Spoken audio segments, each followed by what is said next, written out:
Hello and welcome to another video by Johnny. So I have moved on. This is test number 4 of the Cambridge practice test number 13 book. So this is test 4 already guys and girls. Đây là cái test số 4 rồi nha các bạn, test số 4 của Cambridge số 13 rồi nha. Ok, trong video này mình sẽ đọc to để các bạn đọc to bằng tiếng Anh để các bạn có thể tập phát âm cái bài reading passage 1 này nha. Reading passage 1 của test số 4 của Cambridge số 13. So in this video I'm just gonna read out loud this reading passage so you can practice your pronunciation on it. I'm sorry for the noise my computer is making. It's really annoying. I know, it's really annoying.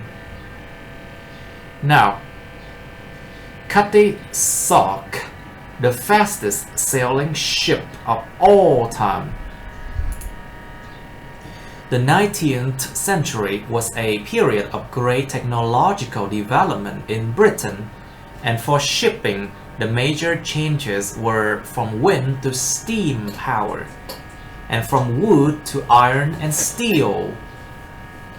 The fastest commercial sailing vessels of all time were clippers, 3-masted ships built to transport goods around the world. Although some also took passengers, from the 1840s until 1896, when the Suez Canal opened and steam propulsion was replacing sail, clippers dominated world trade. Although many were built, only one has survived more or less intact.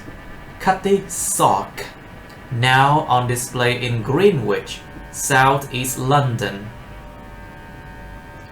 Cutty Sark's unusual name comes from the poem Tam o' Shanter by the Scottish poet Robert Burns.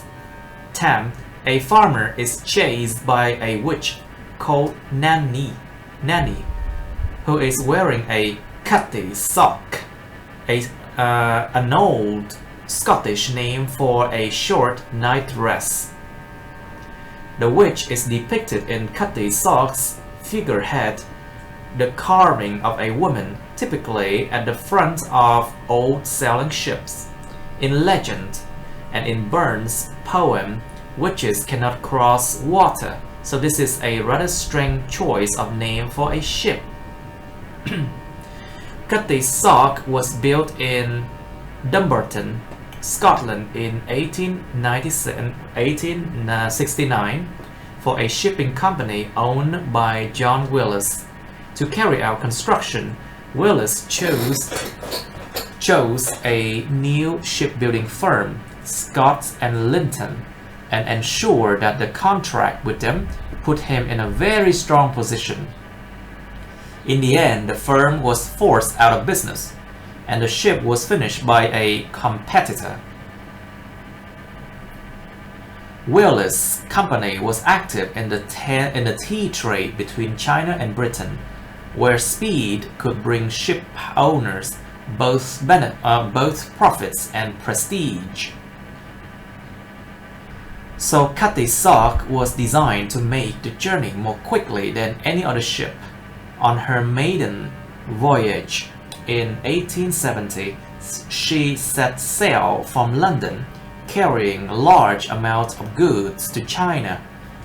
She returned laden with tea, making the journey back to London in 4 months.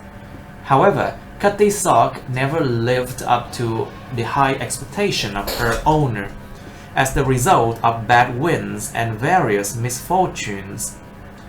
On one occasion, in 1872, the ship and a rival clipper, Thermopylae, left port in China on the same day. Crossing the Indian Ocean, Cutty Sark gained a lead of over 400 miles, but then her rudder was severely damaged in stormy seas, making her impossible to steer. The ship's crew crew had the daunting task of repairing the rudder at sea and only succeeded at the second attempt. Cutty Sark reached London a week after Thermopylae.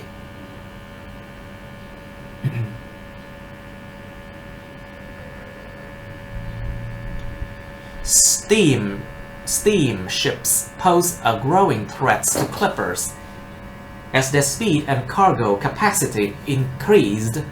In addition, the opening of the Suez Canal in 1869, the same year that Cutty Sark was launched, had a serious impact. While steamships could make use of the quick, direct route between the Mediterranean and the Red Sea, the canal was of no use to sailing ships, which needed the much stronger winds of the oceans, and so had to sail a far greater distance. Steamships reduced the journey time between Britain and China by approximately 2 months. By 1878, tea traders weren't interested in Cutty Sark, and instead she took on the much less prestigious work of carrying any cargo between any two ports in the world. In 1880s, violence aboard the ship led ultimately to the replacement of the captain with an incompetent drunkard who stole the crew's wages. He was suspended from service and a new captain appointed. This marked a turnaround and the beginning of the most successful period in Cutty Sark's working life, transporting wool from Australia to Britain. One such journey took just under 12 weeks, beating every other ship sailing that year by around a month. The ship's next captain, Richard Woodgate, was an excellent navigator who got the best out of both his ship and his crew.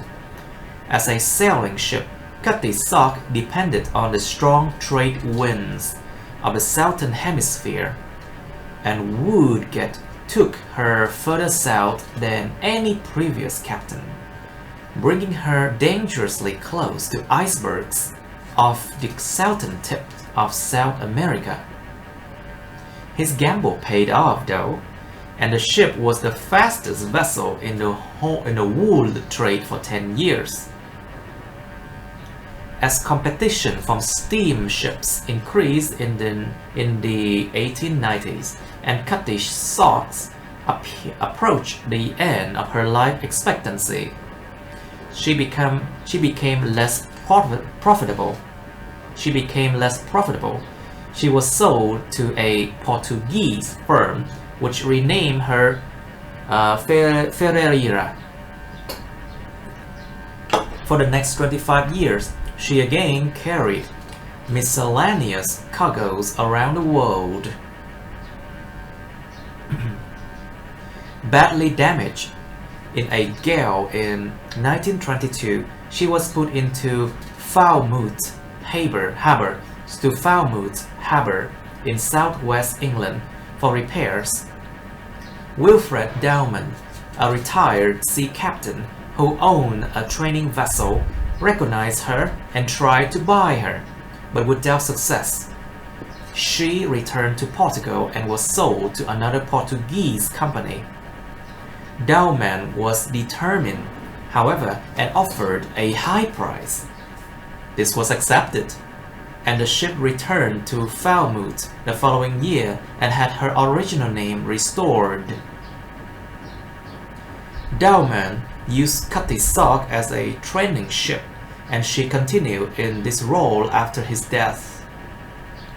When she was no longer required in 1954, she was transferred to dry dock at Greenwich to go on public display. The ship suffered from fire in 2007 and again less seriously in 2014, but now Cutty Sock attracts a 250,000 visitors a year. Okay, I hope my presentation was not too long. I mean, it was just speaking out loud anyway. Please like, share, and subscribe to this channel, and don't forget to press on the bell button to get notified by my new uploads, okay? Các bạn, hy vọng phần trình bày của mình nó không quá dài, và hy vọng các bạn hãy tập luyện speaking, tập luyện reading và phát âm thật là tốt nha các bạn. Hãy tập luyện thật chăm chỉ.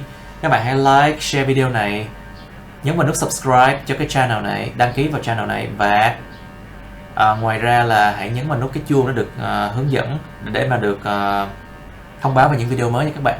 Những cái link cần thiết có thể nằm cái phần mô tả video bên dưới video này nè. Cảm ơn các bạn. See you.